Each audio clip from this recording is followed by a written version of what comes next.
I have a question, Stuart. It's Wendy. Yes, Wendy. Um, does a deeper sense of surrender mean or include sort of saying, I can't do this alone, saying to the divine, I can't do this alone? Well, that's part of it. That's a very big part of it. When one, for instance, I can't do this alone. One needs somebody to teach them how to do it. Can't learn anything unless you're willing to let go inside, willing to surrender, to replace what's clogging up your system with, Shakti, with energy, uh, with energy, and it's a deeper surrender. So yes, it means, it's not exclusively just needing another person. But, when you get down to this whole idea of independence, I mean, real independence in this world is the recognition that we need everybody and everything. We need to learn from the totality of life. We're born on the earth to do that. And that means we have to surrender, in depth, all the things that keep us from doing that. So it's connecting, and you don't connect if you spend all your time in your mind knowing better than everybody else. Listening, learning, allowing life to teach us requires a great depth of surrender. You have to let go of your ego, your opinions, and uh, you have to let go of all these things so that you can receive, the wisdom that life has to impart, the wisdom that other people have to impart, the wisdom that a teacher has to impart, the wisdom that somebody who is in a relationship has to impart. We don't learn unless we let go. Our ego is not more important than the wisdom we can receive from life. We don't have to know better. And this requires very deep surrender, and it takes time to learn how to do this. It's not a thing that you just do. Everybody, initially is just protecting themselves. They're building more walls inside to protect themselves against life. And the process is exactly the opposite. It's tearing down the walls, it's breaking up all the blocks, the tensions, the things inside that are congesting us, so we can truly embrace what life has to teach us, what God has to teach us. I mean, it takes very deep surrender to do this.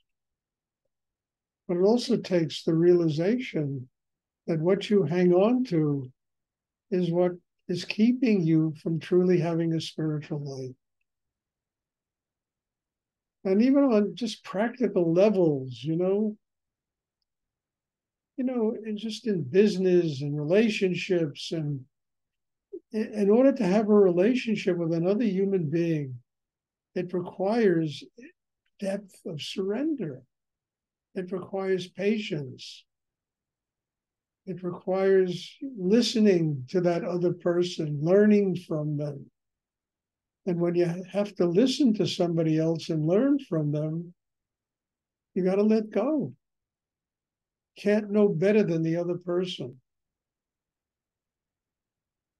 So it's not only a spiritual life, it's just basic living.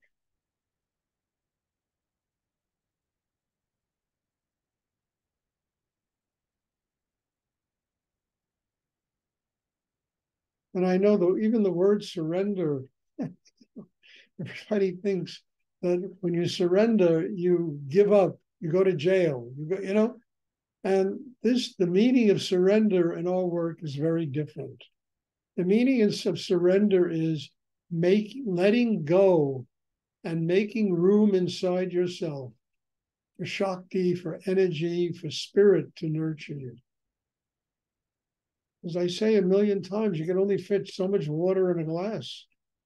If it's, if you're full of you and your ego and your self-importance and all your stuff, there's no room for higher energy to come into you.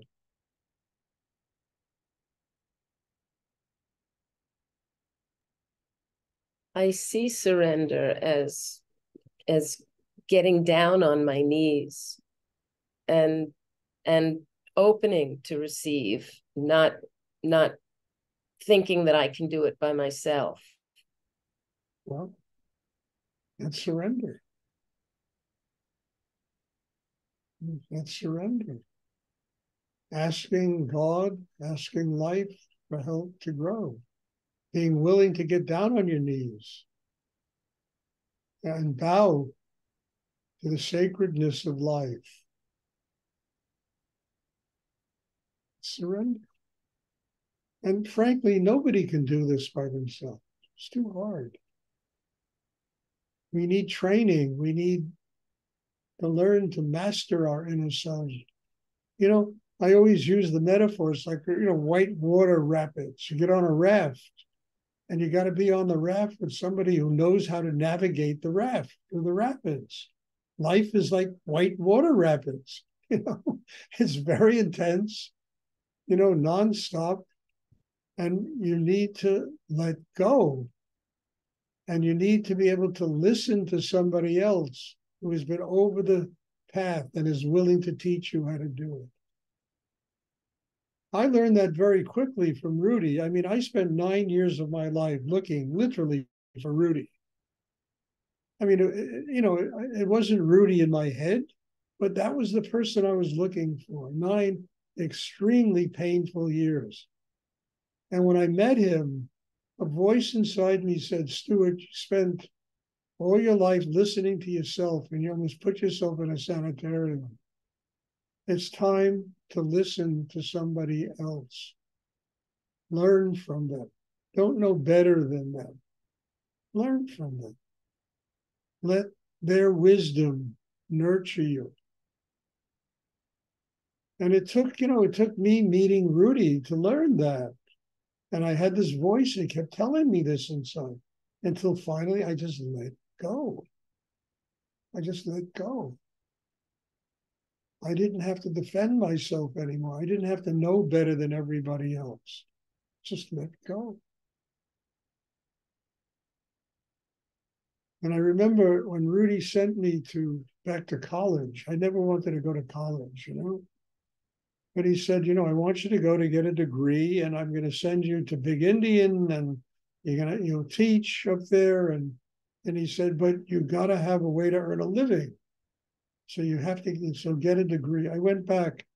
And I mean, initially, my relationship with the teachers at the new school where I finally graduated from, I knew better than them. I was in constant arguments with them. And one day I said, Stuart, you're not here to know better than these people. You're here to learn how to finish a cycle. You have never been able to finish a cycle in your life. And this is why Rudy has sent you here. And I suddenly began to listen to the teachers. I began to let them teach me something. I didn't know better than them. And it was amazing. I mean, I wound up graduating from the place with, like honors, these teachers telling me, whatever school, graduate school you want to go to, we will send you a letter of recommendation. But it only took place when I finally let go. I had to let go of my self-importance. I had to let go of all the things I knew that were better than everybody else. And being at the new school really taught me how to do that. And it didn't matter if I liked or disliked the teachers. I was there for a purpose. I had to finish up a cycle in my life. And I wasn't going to finish it up if I knew better than everybody else. And it was amazing how the whole energy changed. And I graduated when there were no exams in that school, and you had to write papers, and but I wrote papers, and people, I'll never forget. I wrote a paper on the Ohm sound. Now, I'm sure in the history of the new school, nobody ever wrote a final paper on the Ohm sound. I submitted it, and it was so amazing. I had these three women sitting in the room. They were going to literally interrogate me. And they asked me three questions, and I answered them. And then they said, well, now just tell us about yourself. Who are you that you wrote a paper of this nature? And the next 2 hours was spent just talking about, what I learned, what I'm learning, my spiritual growth, a little bit about Hinduism and Buddhism. And when the thing was finished, the three of them looked at me and said, any college you want to go to, you want to go to Harvard, we'll recommend you. You want to go to Stanford, and we'll recommend you. We'll write you a letter. And that only took place because I finally let go. I surrendered. I wasn't more important than these people that were there trying to teach me.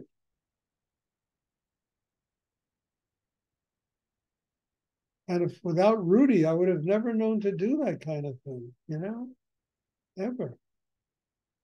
Without this inner work. With surrender. Surrendering the ego, surrendering self-importance, surrendering the image you have of yourself, what position you think you have in the world. Because it really gets down to a simple reality. Ultimately, we all have to surrender everything. Everybody surrenders everything. So we might as well learn how to do it now and allow God to guide our lives instead of waiting to the 3 seconds before we die and having to let go of everything, Then it's a big drama.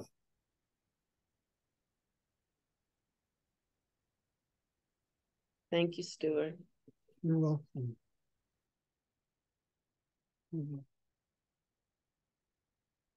That's why, Rudy's last words were a deeper sense of surrender. Those were his last words on the earth.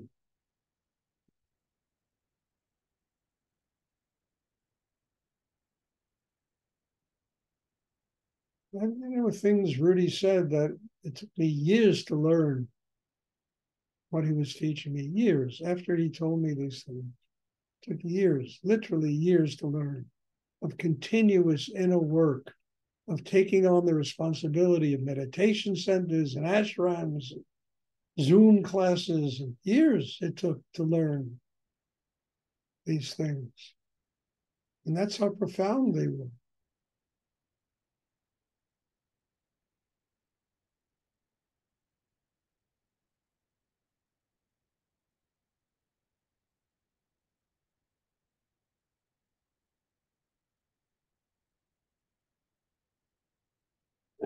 Does anyone else have a question? Very good question, Wendy. Thank you. Stuart, it's Kenny. Can you talk a little bit about what you wrote about the Ohm sound? I'm very curious. Look, what I did? I divided the Ohm sound into 4 letters, A-U-M.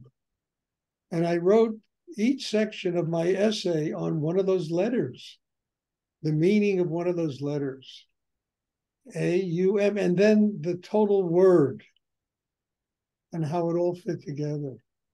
Now, exactly what I put in that, I don't remember, Kenny. I really don't. This is 50 years ago, It's a long time ago.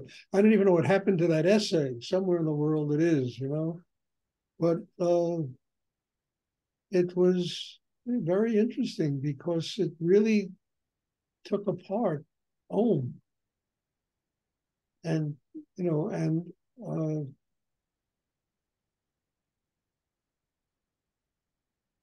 And what exactly I said, and I don't remember. I really probably a lot of it is in this stuff I'm writing now. For I mean, there's a little bit of the Om in there, but most of it is about all facets of life are there to teach us how to have a spiritual life. And that basically was what the essay was about.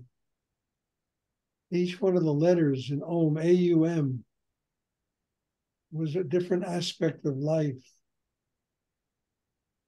And the combination of all three, the Om sound, there's a spiritual life. Anyway, that's basically what I talked about. And I think much of it is in what I'm writing and being posted on my website, in different language and in probably much better language is being posted now. Much more literary language and more powerful language. I mean, I used to like to write when I was younger, but I couldn't write the way I can write today, the kinds of things I'm writing today.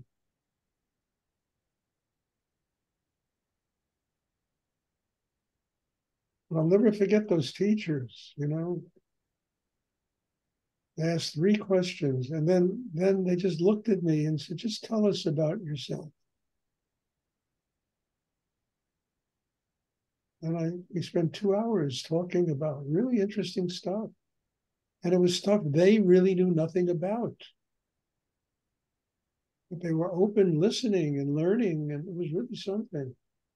And then they said, whatever college, any university you want to go to. And then I knew I was kind of finished with school when they told me that. We will write, a letter recommending you to study at that school.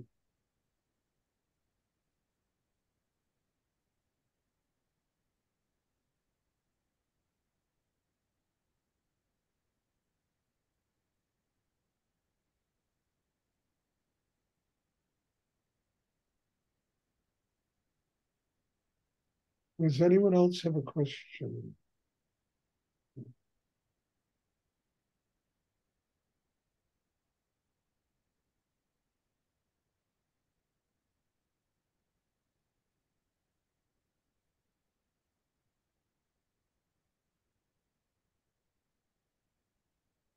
Okay, if there are no more questions, the meditation tomorrow evening. And thank you. God bless you all. As I say every night, God bless you all. Thank you. I need a teacher too. Your presence in this meditation class is just very sacred to me and very wonderful. It's teaching me a great deal about myself, and it's teaching me a great deal of how I can serve God and higher energy in the universe. So thank you, and God bless you all. And I will see you hopefully tomorrow. Thank you, Stuart. Thank you so much.